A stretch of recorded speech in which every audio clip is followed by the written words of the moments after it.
সবাইকে স্বাগতম। অনুজীব অধ্যায়ের লেকচারে আমরা আলোচনা করছিলাম ভাইরাস সম্পর্কে। আমরা এই লেকচারে ভাইরাসের কিছু কতিপয় তথ্য জেনে নিব।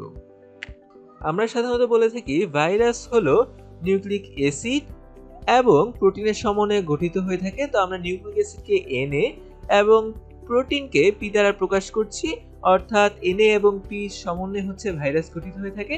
তবে কিছু ভাইরাস রয়েছে যারা একটু ব্যতিক্রম হয়ে থাকে, আমরা তাদের নামগুলো জেনে নিব।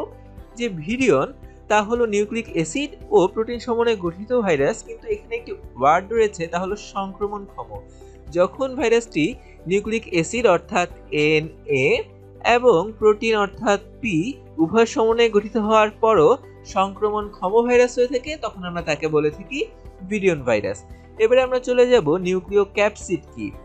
তোমরা অবাক হবে যে নিউক্লিয় ক্যাপসিডও হলো নিউক্লিক অ্যাসিড এবং প্রোটিনের সমন্বয়ে গঠিত, অর্থাৎ Na এবং P এর সমন্বয়ে গঠিত। কিন্তু ভিরিয়ন থেকে এখানে যে ব্যতিক্রম ঘটে তা হলো এটি হলো সংক্রমণ ক্ষমতাহীন, অর্থাৎ ভিরিয়ন এবং নিউক্লিক অ্যাসিডের গঠনগত কিন্তু একই থাকে, কিন্তু একটি হলো সংক্রমণক্ষম ভাইরাস এবং নিউক্লিয় ক্যাপসিড হলো সংক্রমণ ক্ষমতাহীন ভাইরাস। তাই আমরা এখানে একটি মাইনাস চিহ্ন দিয়ে দিব, যেহেতু এরা সংক্রমণ ক্ষমতাহীন।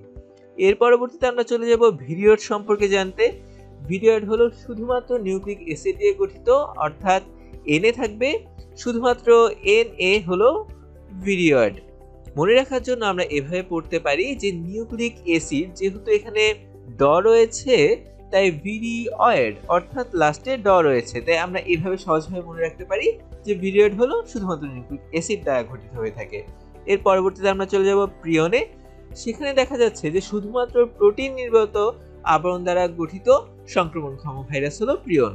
এখানে আমরা মনে রাখবো এভাবে, যেহেতু শুধুমাত্র প্রোটিন থাকে, প্রোটিনের শুরু হয় প দ্বারা, তাই প্রিয়নের শুরু হয় প দ্বারা, তাই এই প্রিয়ন হলো প্রোটিন নির্মিত আবরণ দ্বারা।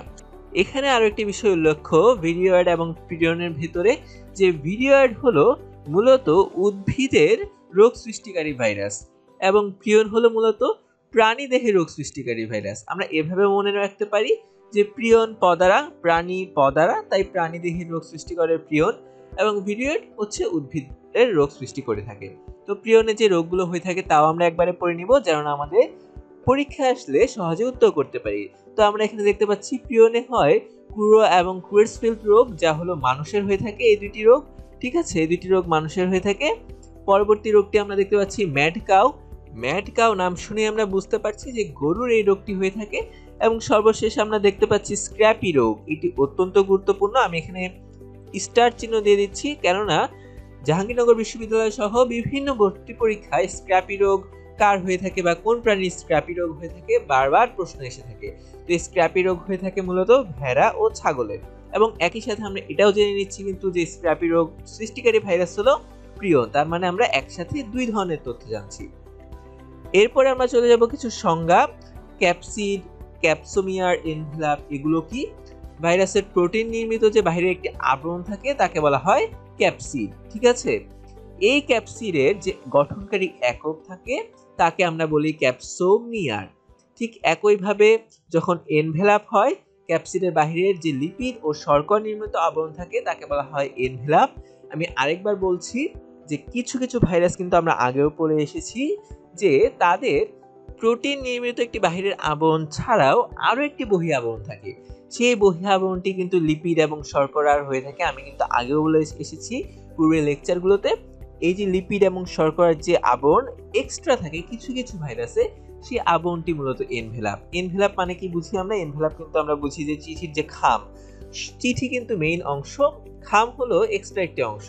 তো মেইন মূলত ভাইরাসে এনভেলাপ থাকে না, তবে কিছু কিছু ভাইরাসে এনভেলাপ বা খামের মতো অংশ থাকে, যা হলো লিপিড ও শর্করা দিয়ে গঠিত। আমরা যেমন পড়ে এসলাম মাত্র যে ক্যাপসিডের একক ক্যাপসোমিয়ার, ঠিক এখানে এনভেলাপেরও একটি একক রয়েছে। যদি কেউ এনভেলাপের এককটি আমি বলার আগে থেকে জেনে থাকো তাহলে কমেন্টে জানিয়ে দিতে পারো, আর যদি না জেনে থাকো সমস্যা নেই, আমি এখন বলে দিচ্ছি। এনভেলাপের যে এককটি রয়েছে গঠনকারী একক, তাকে বলা হয়ে থাকে পেলপোমিয়ার। তো পরীক্ষায় যদি প্রশ্ন আসে থাকে যে পেলপোমিয়ার কি, সোজা উত্তর এনভেলাপের গঠনকারী একক। ঠিক আছে, তাহলে এর মাধ্যমে আমরা ভাইরাসের কিছু তথ্য জেনে নিলাম যেগুলো ভর্তি পরীক্ষায় প্রায় সময় এসে থাকে।